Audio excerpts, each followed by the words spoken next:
Student welcome back to my channel Samrat academy. Student आज की इस वीडियो में आप लोगों को बताने वाला कि हिंदी में पास होने का ट्रिक। मेरे प्यारों अगर आप हिंदी का पेपर देने गए हो और हिंदी के पेपर में अगर आप लोगों को कुछ भी नहीं आ रहा तो हिंदी के पेपर को आप कैसे पास करोगे। मेरे प्यारों बिना पढ़े बिना याद किए केवल व केवल ट्रिक से आप लोगों को मेरे प्यारों इस वीडियो में बताऊंगा कि किसी भी हिंदी के पेपर को आप कैसे पास करोगे। 100% गारंटी टीचर खुश होकर पूरा का पूरा नंबर देगा और कभी जिंदगी में आप लोगों को फेल नहीं होगी, इस बात का दावा करता हूं। मेरे प्यारों देखिए आपके पास कुछ नहीं रहेगा। अगर आपकी तैयारी 0% है मेरे प्यारों और एग्जाम देने पहुंच गए हो और आपके पास मेरे प्यारों यहाँ पे पेपर आ गया। देखिए मेरे पास 2026 बोर्ड का पेपर है हिंदी का और ये हिंदी का पेपर आ गया आप लोगों के पास और हिंदी का पेपर में बिल्कुल तैयारी आप लोगों के पास नहीं है तो हिंदी के पेपर को आप कैसे पास करोगे मेरे प्यारों कि आपको कम से कम मेरे प्यारों ओवरऑल अगर हम बात करें तो 100 में कम से कम आप लोगों को 70 से लेकर 75 नंबर मिल पाए। आज की इस वीडियो में यही आप लोगों को बताना कि कोई भी हिंदी का पेपर आ जाएगा उसको कैसे आप पास करोगे। सबसे पहला जो काम आप लोगों को करना है मेरे प्यारों वो है आप लोगों का रोल नंबर। सबसे पहला काम ये करना है कि अनुक्रमांक और यहाँ पे नाम अपना यहाँ पे लिख देना है सही सही। और मेरे पास देखिए ये हिंदी का पेपर है और हिंदी के पेपर को मैं खुद बोर्ड एग्जाम की कॉपी भी सॉल्व करके दिखाने वाला हूं बिना कुछ याद किए। केवल मेरे पास आपके पास पेपर रहेगा, आपके पास 2 पेन रहेगा और साथ ही साथ एक स्केल रहेगा मेरे प्यारों। इसी की सहायता से आप पूरा का पूरा हिंदी के पेपर को सॉल्व कर पाओगे मेरे प्यारों। एग्जामिनर आपको 70 से लेकर 75 नंबर दे देगा पूरा 100 में। तो चलिए देखते हैं। सबसे पहला अगर हम बात करें मेरे प्यारों तो थोड़ा सा बस आप लोग समझ लीजिए, थोड़ा सा बेसिक चीजें हैं। जैसे मान लीजिए कि ये क्लास 10th है, ठीक है, और ये क्या है आपका क्लास 12th है। थोड़ा सा बेसिक चीज है उसको समझ लीजिए मेरे प्यारों।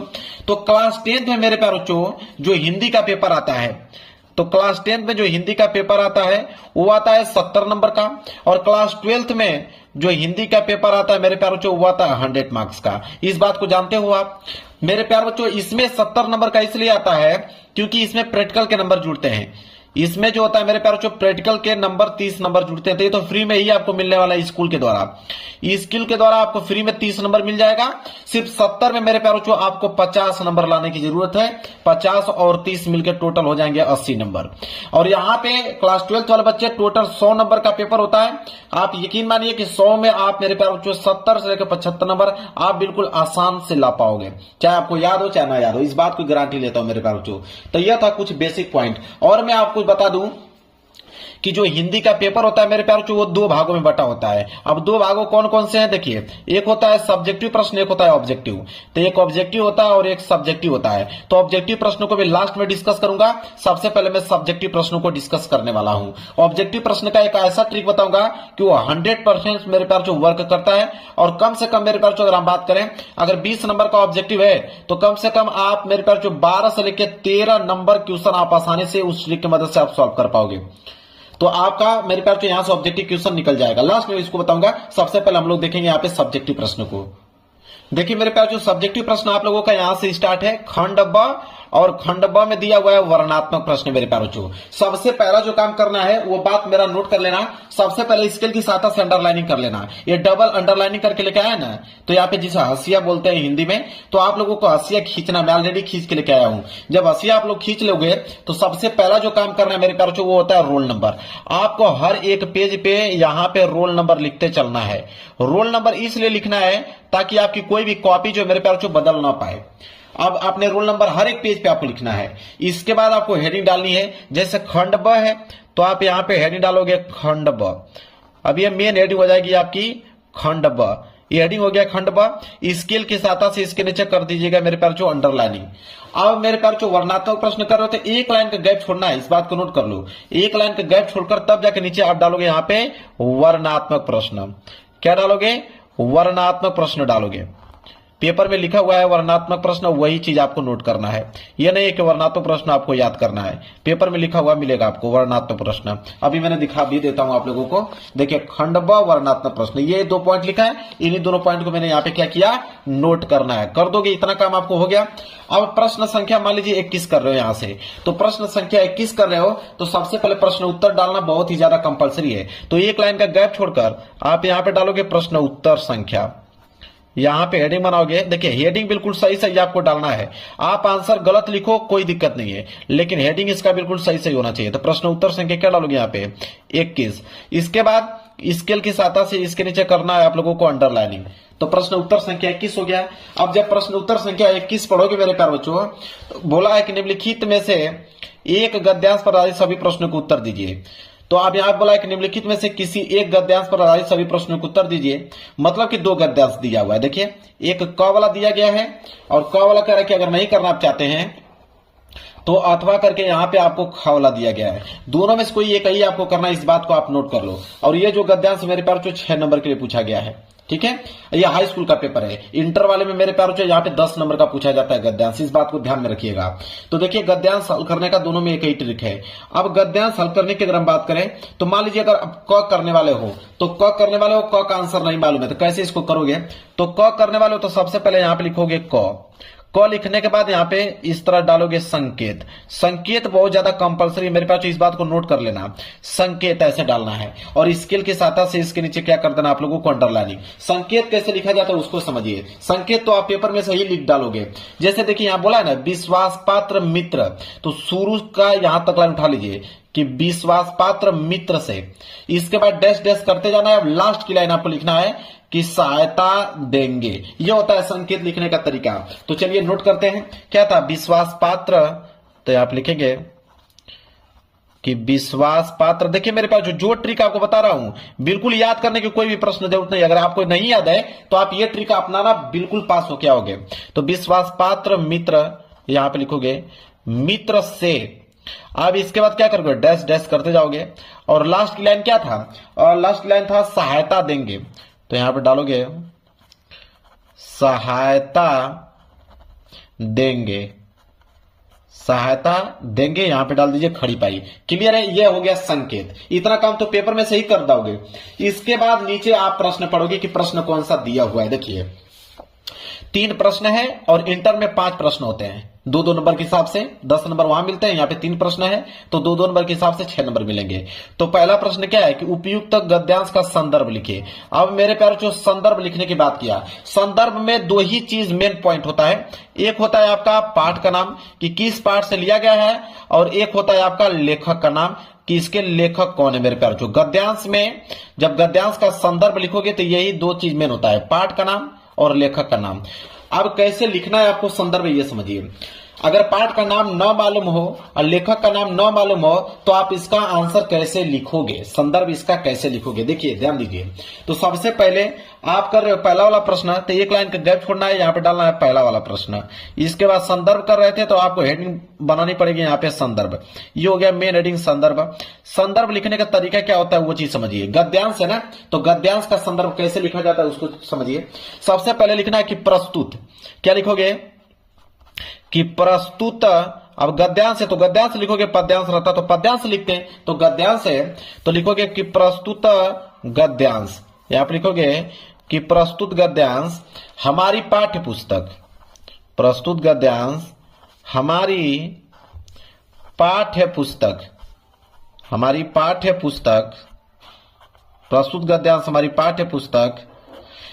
अब हिंदी है, हिंदी से तो लिया गया है तो लिखोगे प्रस्तुत गद्यांश हमारी पाठ्य पुस्तक। अब सिंगल इन्वर्टेड कामा के अंदर आपको ब्लैक पेन से लिखना है हिंदी, इसके बाद क्लोज कर देना इस तरह हिंदी कि प्रस्तुत गद्यांश हमारी पाठ्य पुस्तक हिंदी के। अब यह आपका गद्यांश है तो लिखोगे गद्यखंड, हिंदी के गद्यखंड में संकलित, हिंदी के गद्यखंड में संकलित। अब यहां पे चैप्टर का नाम लिखना है, संकलित चैप्टर का नाम लिखना है। जब इस गद्यांश को आप पढ़ोगे, कह रहा है कि विश्वास पात्र मित्र। अब मित्र समझ में आ गया, मित्र देखते ही आप समझ में, दिमाग में आपका आ गया कि मित्रता चैप्टर से लिया गया है। ठीक है, मित्रता चैप्टर से लिया गया, आपके दिमाग में आएगा। अब मैं आपको बताता हूं, तो आप यहां पे लिखोगे मित्रता। अब बहुत सारे बच्चों का कमेंट आएगा कि सर अगर हमको नहीं मालूम रहेगा कि मित्रता चैप्टर से लिया गया तब क्या करेंगे हम लोग, तब कौन सा ट्रिक लगाएंगे। ये तो आपने बताया कि याद हो जाएगा आपको कि मित्रता चैप्टर से लिया गया है, और कोई दूसरा चैप्टर से लिया रहेगा तो हम कैसे मालूम करेंगे। आप समझिए, तो आप लिखोगे कि प्रस्तुत गद्यांश हमारी पाठ्य पुस्तक हिंदी के गद्यखंड में संकलित। आपको मालूम हो गया कि मित्रता, तो आप मित्रता लिख दोगे। अगर नहीं मालूम चलता कि मित्रता चैप्टर से लिया गया है तो आपकी किताब में जो भी चैप्टर का नाम अगर आपको मालूम है, मान लीजिए ममता चैप्टर है तो ममता चैप्टर का नाम लिख दीजिए। इससे तू न गए मेरे मन से, उस चैप्टर का नाम है तो उस चैप्टर का नाम आप यहां लिख दीजिए। मतलब किसी भी चैप्टर का नाम मालूम है उस चैप्टर का नाम यहां पे आप लोगों को लिख देना है। ठीक है, तो आप लिखोगे गद्यखंड में संकलित मित्रता नामक पाठ से लिया गया है, मित्रता नामक पाठ से लिया गया है, लिया गया है। जिसके लेखक, इसके बाद लिखोगे जिसके लेखक, अब लेखक का नाम लिखना है। तो आपको मालूम होगा कि मित्रता चैप्टर को जो लिखे हैं आचार्य रामचंद्र शुक्ल जी लिखे हैं, ठीक है। तो यहां पे लिखोगे जिनके लेखक आचार्य रामचंद्र शुक्ल। अगर नाम मालूम चले तब क्या करोगे, तो आप मेरे प्यार बच्चों किसी का भी नाम लिख दीजिए। आपका मन कर तो डॉक्टर राजेंद्र प्रसाद लिख दीजिए, जयशंकर प्रसाद लिख दीजिए, भारतेंदु हरिश्चंद्र जी लिख दीजिए, ठीक है, बिहारी लाल जी लिख दीजिए। तो जो भी आपको नाम मालूम है उसको लिख दीजिएगा, ठीक है। ऐसे लिख देना है जिसके लेखक आचार्य रामचंद्र शुक्ल जी हैं। लो भाई, ये आप लोगों का क्या जो है संदर्भ यहाँ पे बिल्कुल कंप्लीट हो गया। इतना चीज आपको समझ में आ गया। अब दूसरा प्रश्न अगर आपको करना है, दूसरा प्रश्न है कि गद्यांश के रेखांकित अंश की व्याख्या कीजिए। तो रेखांकित अंश की व्याख्या करना है तो एक लाइन का गैप छोड़ दीजिएगा और यहाँ पे दूसरी हेडिंग डाल लीजिए, क्या, रेखांकित अंश की व्याख्या। ये हो जाएगा आपका रेखांकित अंश की व्याख्या।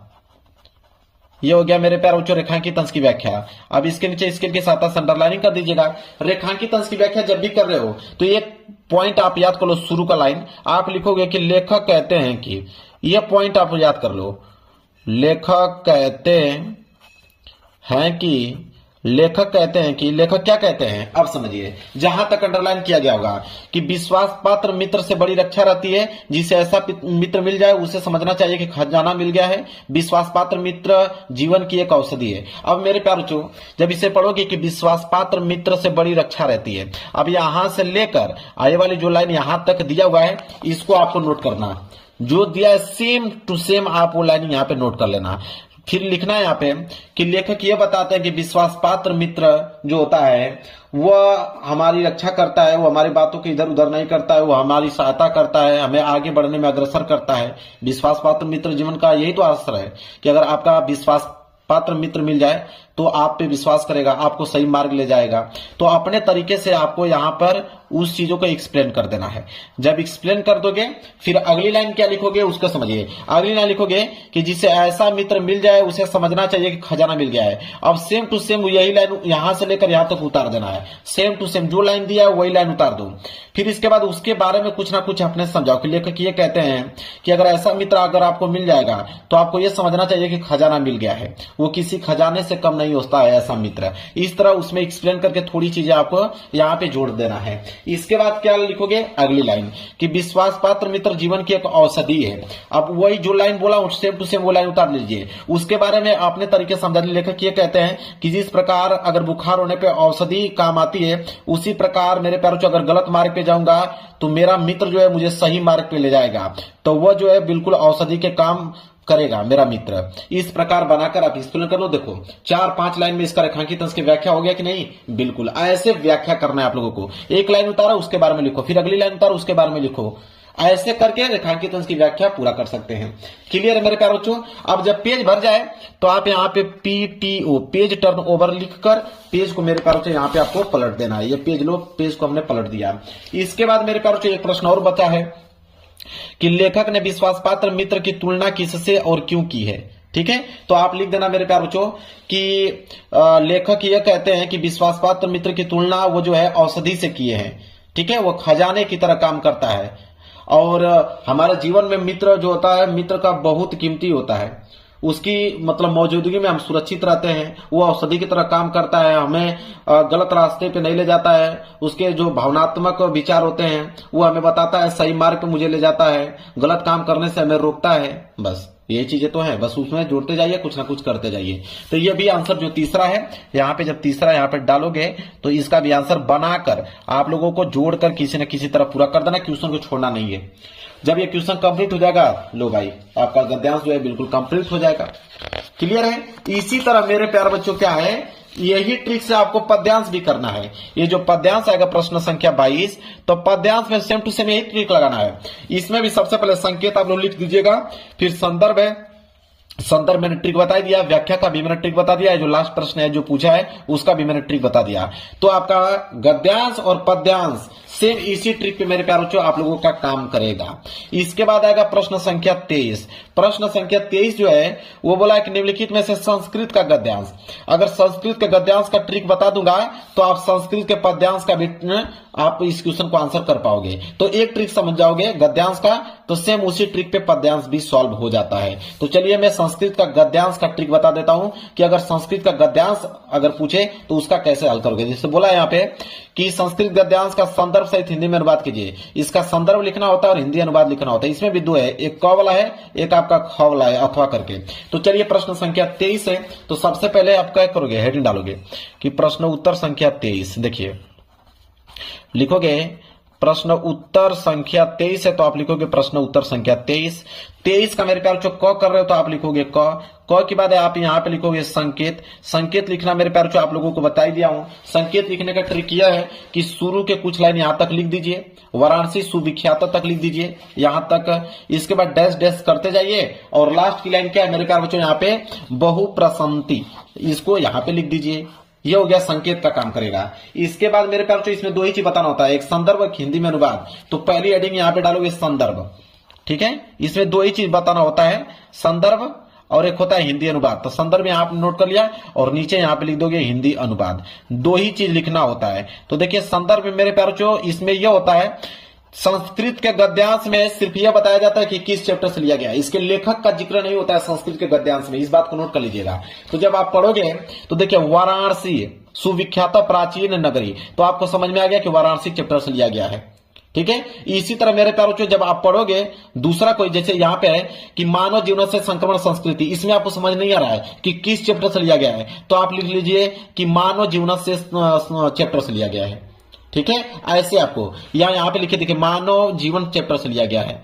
यहाँ पे बना सकते हो अस्माकर जीवन चैप्टर से लिया गया है, ठीक है। यहाँ पे बना सकते हो अस्माकर संस्कृति चैप्टर से लिया गया है। जब आपको नहीं समझ में आएगा तो इस बीच में से कोई भी वर्ड उठा लीजिए, आप उनको कह दीजिए कि इस चैप्टर से लिया गया है। तो जैसे यहाँ पे वाराणसी, तो आप लिखोगे वाराणसी चैप्टर से लिया गया है। तो इसमें लिखोगे, इसका लिखने का तरीका क्या होता है, संदर्भ ये चीज समझिए। इसमें लिखा जाता है इस तरह, लिखोगे कि प्रस्तुत गद्यांश, लिखोगे कि प्रस्तुत गद्यांश हमारी पाठ्य पुस्तक, प्रस्तुत गद्यांश हमारी पाठ्य पुस्तक हिंदी के, पाठ्य पुस्तक हिंदी के। अब ये आपका संस्कृत का गद्यांश है तो आप लिखोगे संस्कृत खंड, हिंदी के संस्कृत खंड के वाराणसी चैप्टर से लिया गया है। तो ब्लैक पेन से लिख दो यहाँ पे कि वाराणसी पाठ से लिया गया है, वाराणसी पाठ से लिया गया है, लिया गया है। इस तरह मेरे प्यारों आपको दिमाग लगाना है। लो भाई हो गया, ये हो गया संदर्भ। हिंदी अनुवाद की अगर हम बात करें मेरे प्यारों तो इसका हिंदी अनुवाद क्या होगा, तो अब जो दिया है यहाँ पे कि वाराणसी सुविख्यात प्राचीन नगरी, मतलब वाराणसी जो है वो प्राचीन काल की नगरी है, इस तरह आपको बनाना है। मतलब वाराणसी बहुत प्रसिद्ध प्राचीन नगरी है। यहाँ पे लिख दीजिएगा कि अब यहाँ पे आपको नहीं समझ में आ रहा है तो बस वाराणसी में आप जोड़ते जाइए। क्या जोड़ोगे कि यह जो है यहाँ पे स्वच्छ जल होते हैं, गंगा के किनारे पे यह स्थित है। यहाँ पे उसके वाराणसी पे अनेकों घाट है जो कि रात को बहुत सुंदर दिखने में लगते हैं, ठीक है। और बहुत से लोग यहाँ पे घूमने के लिए आते हैं अलग अलग देशों से, और यहाँ पे उनकी घाटों को देखकर उनकी प्रशंसा करते हैं। बस ऐसे जोड़कर आप 3 से 4-5 लाइन लिख दोगे, एग्जामिनर समझ में आ जाएगा एग्जामिनर को कि हाँ आपने इसका हिंदी अनुवाद किया है। पूरा का पूरा नंबर दे देगा आपको, ठीक है। 1 नंबर नहीं काट सकता है। तो जो चीज हम लोग बताएं वही चीज यहाँ पे आपको लिखते जाना है हिंदी अनुवाद में। लो भाई कंप्लीट हो गया ये भी चीजें। इसी तरह संस्कृत पद्यांश करना होगा तो आप यहाँ पे देखिए प्रस्तुत गद्यांश है ना, तो आप लिखोगे प्रस्तुत पद्यांश कि प्रस्तुत पद्यांश हमारी पाठ्य पुस्तक हिंदी के संस्कृत खंड के, अब जिस भी चैप्टर से, मान लीजिए ये वाला कर रहे हो, आपको समझ नहीं आया कि किस चैप्टर से लिया गया है, ठीक है। तो यहाँ पे लिख दीजिए कि पंडिता चैप्टर से लिया गया है, चाहे दुर्गामी चैप्टर से लिया गया है, हो गया। इसी में से वर्ड उठा लीजिए कि दुर्गामी चैप्टर से लिया गया है या पंडिता चैप्टर से लिया गया है, ठीक है, जनाती चैप्टर से लिया गया है। इस तरह आपको बनाकर यहाँ पे संदर्भ लिख दीजिएगा। और हिंदी अनुवाद में भाई यहाँ पे बोला अब तो दुर्गामी साक्षरो न च पंडिता, तो पंडितों के बारे में किया गया तो पंडितों के बारे में कुछ ना कुछ आपको इस तरह लिख देना है, ठीक है। अमुख उनकी प्रशंसा कर देना है। ठीक है, ऐसे आपको करते हुए मेरे प्यारों बच्चों इसका आंसर लिख देना है। समझ में आ गया आप लोगों को? तो ये हो गया आप लोगों का संस्कृत का गद्यांश और पद्यांश सॉल्व करने का ट्रिक मेरे प्यारों बच्चों। यहां तक चीजें आपको समझ में आ गया। अब मैं आपको बताऊंगा यहाँ पे जीवन परिचय। ठीक है, तो आपको एक लेखक का जीवन परिचय का ट्रिक अगर मैं बता देता हूं तो उसी पे मेरे प्यारों बच्चों आप कवि का भी जीवन परिचय का ट्रिक आप लोग यहाँ पे बना लीजिएगा। तो चलिए मैं बता देता हूं एक ट्रिक कि लेखक का जीवन परिचय अगर आपको याद ना हो तो कैसे आप लिखोगे। देखिए मेरे पास जो सबसे पहले प्रश्न उत्तर संख्या 26 का क है, तो सबसे पहले जब जीवन परिचय लिख रहे हो तो सबसे पहले आपको हेडिंग डालना है कि प्रश्न उत्तर संख्या, लिखोगे कि प्रश्न उत्तर संख्या 26 का क है तो लिखोगे 26 का क। यहां आपने लिख दिया कि 26 का क। अब इसमें आपको 3 दिया है कि आचार्य रामचंद्र शुक्ल जी, जयशंकर प्रसाद, डॉक्टर राजेंद्र प्रसाद। मान लीजिए आप जयशंकर प्रसाद का लिखना चाहते हो दूसरा, तो आप यहां पे लिखोगे दूसरा। जयशंकर प्रसाद तो आप यहां पे लिख दीजिए कि जयशंकर प्रसाद, ताकि एग्जामिनर को मालूम चल पाए कि आपने जयशंकर प्रसाद का जीवन परिचय लिखा हुआ है। मेन हेडिंग हो जाएगी आपकी यहाँ पे जीवन परिचय, तो यहाँ पे डालिएगा जीवन परिचय। ये हो जाएगी आपकी मेन हेडिंग जीवन परिचय। सबसे पहला जो काम करना है मेरे प्यारे बच्चों वो होता है संक्षिप्त परिचय। अगर आपको संक्षिप्त परिचय याद है मेरे प्यारे बच्चों, इसके बाद तो कोई भी दुनिया का जीवन परिचय लिख दोगे। अब संक्षिप्त परिचय में होता क्या है, संक्षिप्त परिचय में आपको लिखना क्या है, नाम। आप यहाँ पे लिखिएगा नाम, और नाम के बाद यहाँ पे लिखिएगा अगला कॉलम जन्म। जन्म के बाद मेरे प्यारों यहाँ पे लिखिएगा स्थान, मतलब कि उनका जन्म स्थान कहाँ पे है। इसके बाद यहाँ पे लिख दीजिए पिता का नाम, माता का नाम अगर मालूम है तो माता का नाम यहाँ पे लिख दीजिए। इसके बाद मेरे प्यारों यहाँ पे लिख दीजिए कि मृत्यु उनकी कब हुई, और यहाँ पे लिख दीजिए कि रचनाएं उनकी कौन कौन सी हैं। बस इतना पॉइंट अगर आपने लिख दिया काम बन जाएगा। जिससे नाम तो यहीं से मालूम चल जाएगा कि जयशंकर प्रसाद, जयशंकर प्रसाद यहाँ पे। इसके बाद अगर जन्म की बात करें तो जन्म मेरे प्यारों इनका हुआ था 1889 ईस्वी में। इस बात को मेरे प्यारों नोट कर लो, नहीं मालूम है तो कुछ भी आप लिख सकते हो, कोई दिक्कत नहीं है। स्थान काशी में हुआ था मेरे प्यारों। काशी कहां पे पड़ता है, वाराणसी में पड़ता है। वाराणसी इस तरह यहाँ पे लिख दीजिए वाराणसी में पड़ता है। इसके बाद मेरे पास पिता का नाम क्या था, देवी प्रसाद। अगर न मालूम हो तो किसी भी पिता का नाम यहाँ पे लिख सकते हो, कोई दिक्कत नहीं है। इसके बाद माता का नाम मुन्नी देवी, तो मुन्नी देवी अगर नहीं मालूम है तो किसी भी यहाँ पे किसी भी महिला का नाम यहाँ पे लिख सकते हो, कोई दिक्कत नहीं है। मृत्यु की अगर बात करें 1937 ईस्वी, लेकिन इतना पॉइंट तो अगर याद ही होगा आप लोगों को। रचना की बात करें तो कमाई। अगर रचना ना मालूम हो तो किसी भी लेखक का रचना अगर आपको याद है तो उनका यहाँ पे मेंशन कर दीजिए, कोई दिक्कत नहीं। कॉपी छोड़ने से बेहतर है कि आपको यहाँ पे कुछ लिख दीजिए। ठीक है, कमायनी लहर झरना, क्लियर है। ये हो गया मेरे प्यारे बच्चों यहाँ पे संक्षिप्त परिचय। इतना पॉइंट अगर आपको मालूम है, बस इतना ही, तो पूरा का पूरा जीवन परिचय लिख दोगे। कैसे, सुनो मैं बना रहा हूं। यहाँ पे लिखेंगे पहली लाइन, सुनिए ध्यान से, कि जयशंकर प्रसाद का जन्म सन 1889 ईस्वी में काशी के वाराणसी नामक स्थान पर हुआ था। इनके पिता का नाम देवी प्रसाद तथा माता का नाम मुन्नी देवी था। इतना पॉइंट आपने लिख दिया। बीच में आप थोड़ा लिख दीजिएगा कि यहाँ पे इस तरह लिख सकते हैं कि बचपन में ही पिता की मृत्यु हो जाने के कारण जयशंकर प्रसाद जो है घर पर ही उन्होंने हिंदी, संस्कृत, फारसी, उर्दू भाषा का गहन अध्ययन किया। और इनका जीवन बहुत संघर्षशील था, क्योंकि बचपन में ही पिता की मृत्यु हो जाने के बाद मतलब उनका जीवन संघर्षशील था। अल्प अवस्था में ही क्षय रोग के कारण, मतलब किसी रोग का नाम यहाँ पे दीजिएगा कि क्षय रोग के कारण उनकी मृत्यु हो गई सन 1937 ईस्वी में। उनकी रचनाएं कमायनी लहर झरना है। लो भाई, जो चीज बताया हूं ना, अगर उतना पॉइंट लिखोगे ना तो पूरा का पूरा पेज ही भर जाएगा। जो चीज अभी बोला हूं मैं, जब उसको अपने भाषा में लिखोगे तो पूरा का पूरा पेज ही भर जाएगा। ये होता है मेरे प्यारे बच्चों किसी का जीवन परिचय लिखने का तरीका मेरे प्यारे बच्चों। चलिए मेरे प्यारे बच्चों, अब हम बात कर लेते हैं। यहाँ पे आता है कि अपनी पाठ्य पुस्तक में से कंठस्थ कोई एक श्लोक लिखिए जो इस प्रश्न पत्र में न आया हो। श्लोक लिखने के बाद क्या है मेरे प्यारे बच्चों कि कोई एक श्लोक लिखिए। देखिए श्लोक लिखने के लिए जब भी आ जाए 2 नंबर के लिए आता है तो श्लोक में कौन सा दिमाग लगाओगे ये चीज बताता हूं। देखिए श्लोक लिखने के लिए अभी हमने आप लोगों को संस्कृत का गद्यांश और पद्यांश पढ़ाया था। आपको मालूम होगा, इधर हमने दिखा कि संस्कृत का गद्यांश था और पद्यांश। देखिए ये है ना संस्कृत का गद्यांश और पद्यांश। श्लोक जो लिखना होता है मेरे प्यारे बच्चों 2 लाइन का अगर श्लोक लिख दोगे तो बहुत है। तो देखिए बीच में से, जैसे यहाँ पे फुल स्टॉप, यहां से लेकर यहां तक, देखिए ये हो जाएगी पहली लाइन। यहाँ पे सेम टू सेम उतार दीजिएगा। फिर यहां से लेकर नीचे से लेकर यहां तक, उसके नीचे यह दूसरी लाइन हो जाएगा। बस लो भाई, ये श्लोक आप लोगों का कंप्लीट हो जाएगा। ठीक है, और एग्जामिनर को मालूम भी नहीं चलेगा कि आपने सही लिखा या गलत। उसको लगेगा कि संस्कृत में आपने यहाँ पे कोई ना कोई श्लोक लिखा हुआ है, वो नंबर आप लोगों को मेरे प्यार को दे देगा। तो यहाँ श्लोक के बारे में भी यहाँ पे मालूम चल गया। और यहाँ पे आता है कि संस्कृत का प्रश्न उत्तर लिखने के लिए 1, 2, 3, 4 में से किन्हीं 2 ही प्रश्नों को उत्तर देना होता है। मान लीजिए कुत्र मरणम मंगलम भवती, ठीक है, यहाँ पे दिया है और इसका आप लोगों को मेरे प्यारों जो आंसर लिखना है, ठीक है, वो भी संस्कृत में ही इसका जवाब देना है। इस बात को ध्यान रखें, इसको संस्कृत में ही जवाब देना है। तो मान लीजिए यहाँ पे दिया है ना कि कुत्र मंगलम मरणम मंगलम भवति। अब इसका आपको आंसर लिखना है। अब कौन सा दिमाग लगाओगे आंसर लिखते समय? अब मेरे प्यारों जो आ जाओगे यहीं पे, ठीक है। अब ये दिया है ना कि वाराणसी सुविख्यात प्राचीन नगरी, ये जो दिया है इसी को आप लिख दो, ये आंसर का काम करेगा मेरे प्यारों जो।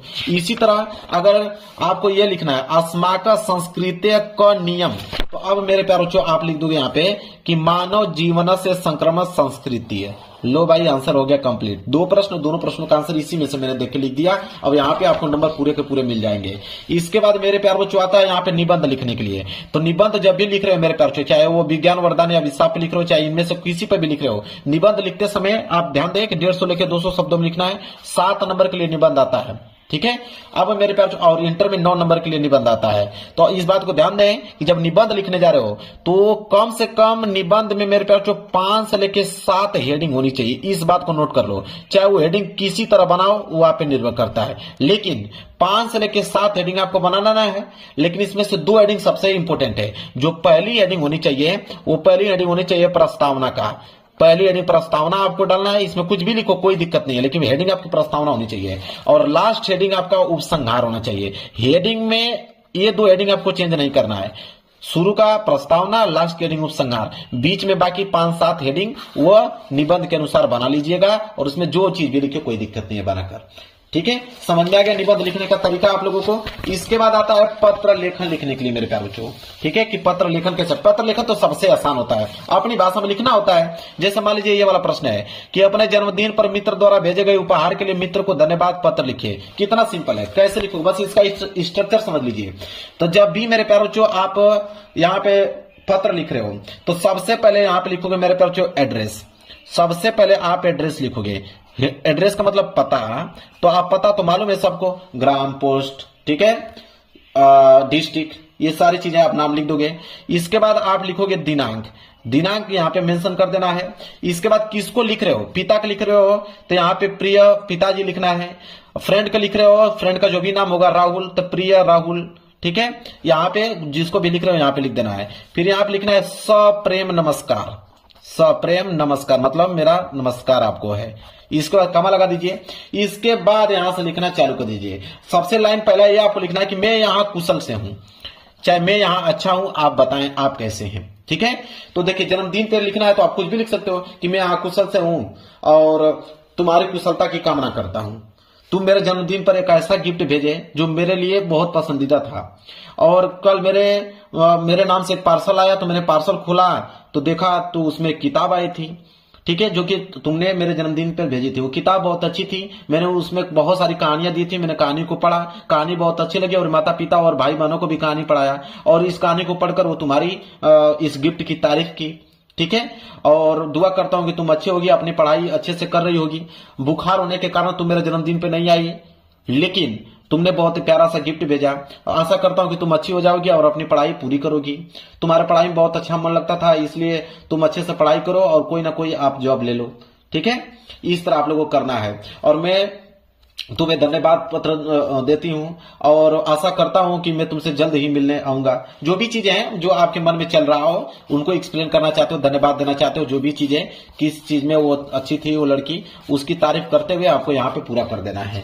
इतना काम आपको कर देना मेरे प्यारे बच्चों। और लास्ट में लिख देना कि अगर फ्रेंड को लिख रहे हो तो लिख देना कि तुम्हारी सहेली, अगर दोस्त है तो तुम्हारा दोस्त, और पिता का लिख रहे हो तो तुम आपका यहाँ पे पुत्र, इस तरह लिख देना। और नाम में यहाँ पे क ख ग लिख दीजिएगा, बस। लो भाई हो गया। मतलब कि पत्र लिखना बिल्कुल आसान होता है। बस आपको पता, दिनांक और यहाँ पे नमस्कार, बाकी बीच में जो लिखना होता है वो तो तारीफ ही करनी होती है। उनका हालचाल लेना होता है, उनके माता पिता का हालचाल लेना होता है, उनके लड़कों का हालचाल लेना होता है। यही चीज तो बीच में होता है कि इसके बारे में लिख रहे हो, कंडीशन के बारे में वहां पे व्यक्त करना होता है। और लास्ट में ये वाली लाइन, इसी को देखकर एग्जामिनर नंबर देता है। एग्जामिनर के पास टाइम थोड़ी रहता है कि पूरा एक एक वर्ड आपका पड़ेगा।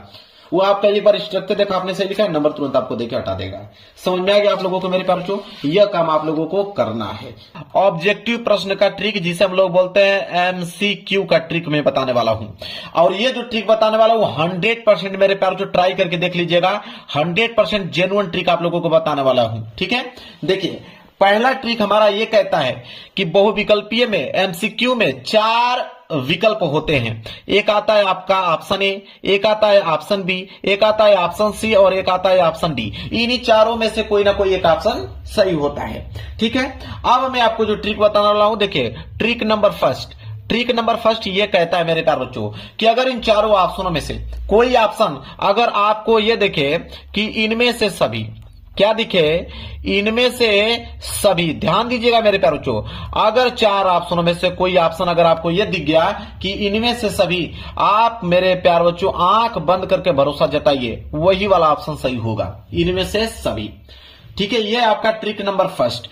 ट्रिक नंबर सेकंड यह कहता है कि अगर चारों ऑप्शनों में से अगर कोई भी एक ऑप्शन आ जाए कि इनमें से कोई नहीं, ठीक है, इनमें से कोई नहीं, जो ट्रिक बता रहा हूं मेरे प्यार जो बिल्कुल जेन्युइन ट्रिक बता रहा हूं, ठीक है, 5 साल से पढ़ा रहा हूं, काफी अनुभव है मेरे पास। इनमें से कोई नहीं, अगर 4 ऑप्शन में से कोई ट्रिक आ जाए कि इनमें से कोई नहीं, तो आप इस वाले ऑप्शन पे आप लोगों को क्लिक करके आना है, इनमें से कोई नहीं। इसके बाद तीसरा ट्रिक समझिए, तीसरा ट्रिक मेरे प्यार यह है कि अगर चारों ऑप्शनों में से कोई ऑप्शन अगर ये दिखे कि ऑप्शन ए और बी दोनों सही हैं, ए और बी दोनों सही हैं, अगर इस तरह का कोई भी ऑप्शन दिखे, ठीक है, दोनों सही, तो आप मेरे प्यार बच्चों उसी वाले ऑप्शन पे क्लिक करके आप लोगों को आना है। क्लियर है? अब चौथा ट्रिक समझिए, चौथा ट्रिक यह है कि अगर चारों के चारों ऑप्शन अलग हों, ठीक है, अगर अलग टाइप के क्वेश्चन आए मेरे प्यार बच्चों, देखिए अगर अलग टाइप के अगर ऑप्शन आ जाए, चारों के चारों ऑप्शन अलग है, option A, option B, option C और ऑप्शन डी, ठीक है, इन तीनों में से कोई ना आए, ठीक है, चारों के चारों ऑप्शन अलग हो, तब क्या करोगे आप वहां पे लगाओगे रामबाण। क्या लगाओगे मेरे प्यार बच्चों? रामबाण ट्रिक लगाओगे, जो कि आपको मेरे प्यार बच्चों 90% स्कोर करके देगा ऑब्जेक्टिव प्रश्न में। कौन सा है देखिए, या तो ऑप्शन ए पे क्लिक कीजिए या तो ऑप्शन सी पे क्लिक कीजिए। मेरे प्यार बच्चों ऑप्शन ए और ऑप्शन सी, मेरे प्यार बच्चों यकीन मानिए कि अगर आपके पेपर में 20 ऑब्जेक्टिव प्रश्न है तो आपको दावे के साथ कह सकता हूं, आप जाके चेक कर लेना, मैं पूरा का पूरा प्रीवियस पेपर ढूंढ के लेकर आया हूं इस ट्रिक को, कि 20 क्वेश्चन में से आपके 12 से लेकर 13 ऐसे प्रश्न होंगे जिनका ऑप्शन ए और ऑप्शन सी सही होगा। तो 12 से 13 नंबर प्रश्न आपके यहां से उठ जाएंगे मेरे प्यारे बच्चों। 20 बहुविकल्पीय में से 12 से 13 नंबर आसानी से आप ला पाओगे। यह है आपका ऑब्जेक्टिव प्रश्न का ट्रिक मेरे प्यारे बच्चों।